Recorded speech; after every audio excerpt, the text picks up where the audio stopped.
Shalom Bapak Ibu Saudara yang dikasihi Tuhan. Seri pengajaran hari ini berjudul kesetiaan. Saudara, kesetiaan itu merupakan salah satu komponen buah roh. Dalam Galatia 5 ayat 22 sampai 23 dikatakan, tetapi buah roh ialah kasih, sukacita, damai sejahtera, kesabaran, kemurahan, kebaikan, kesetiaan, kelemah lembutan, penguasaan diri. Tidak ada hukum yang menentang hal-hal itu. Buah roh itu ada akibat adanya Roh Kudus yang merupakan benih ilahi yang diberikan dan ditaruh Allah di dalam diri setiap orang percaya. Di dalam Dia, kamu juga, ketika kamu percaya, dimeteraikan dengan Roh Kudus yang dijanjikannya itu. Demikian dituliskan dalam Efesus 1 ayat 13 bagian B. Itu berarti dalam diri setiap orang percaya itu sudah ada benih kesetiaan, yang artinya setiap orang yang sudah percaya kepada Tuhan Yesus itu berpotensi, berpeluang untuk memiliki kesetiaan atau menjadi orang yang setia.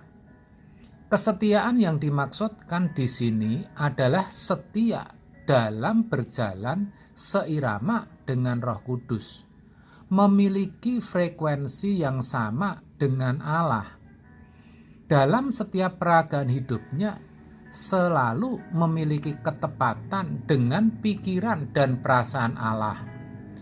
Apapun yang dilakukan, selalu menyenangkan hati Tuhan. Begitu maksudnya, saudara. Tetapi yang namanya benih, sekalipun itu benih kesetiaan, seperti halnya benih dari suatu tanaman, kalau tidak dirawat juga tidak akan tumbuh, apalagi berbuah. Bahkan bisa saja rusak atau mati. Itu yang harus kita mengerti. Maka sebagai orang percaya, kita harus memiliki kesadaran yang tinggi untuk mau merawat benih kesetiaan itu. Kalau kita tidak merawatnya, walaupun kita sudah jadi orang Kristen, kita bisa jadi tidak setia, murtad, saudara.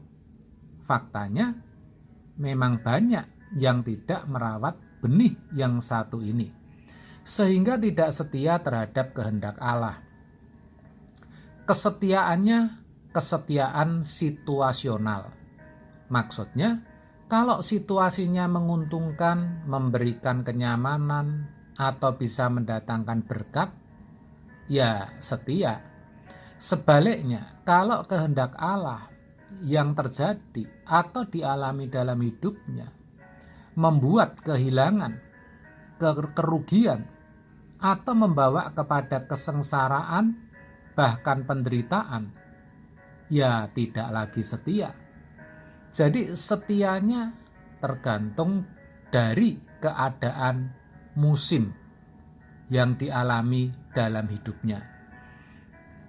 Sekali lagi, saudara, bahwa untuk menjadi orang percaya yang setia, kita harus merawat benih kesetiaan yang ada dalam diri kita. Caranya dengan terus belajar mengerti kehendak Allah melalui firman-Nya. Tubuh rohani kita harus kita beri asupan rohani yang sehat, yaitu firman Tuhan. Seperti halnya tubuh jasmani yang kalau tidak diberi makanan yang sehat, maka semakin hari pasti semakin lemah dan akhirnya akan mati. Demikian juga tubuh rohani.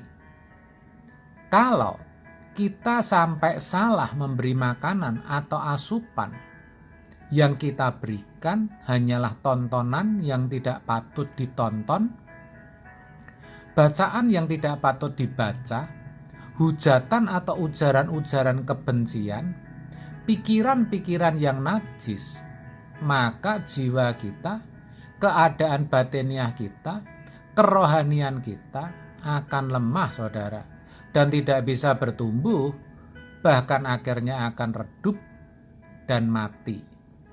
Hal itu sama artinya tubuh rohani kita tidak mendapatkan makanan yang dibutuhkan. Akibatnya, Roh Kudus, Roh Allah akan undur dan tidak bisa lagi memimpin hidup kita. Kalau itu terjadi, jangankan setia, hidup kita pasti dipimpin oleh daging, dan itu akan membawa kita kepada kebinasaan.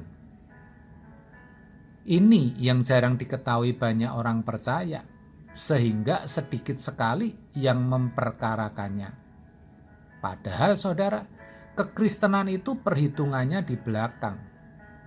Itulah sebabnya barangkali kita pernah bertanya-tanya, kenapa ya ketika aku hidup dalam kebenaran dan berlaku setia, Tuhan tidak memberikan pujian atau hadiah?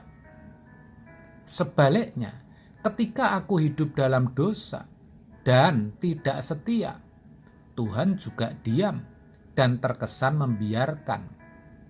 Betul kan saudara?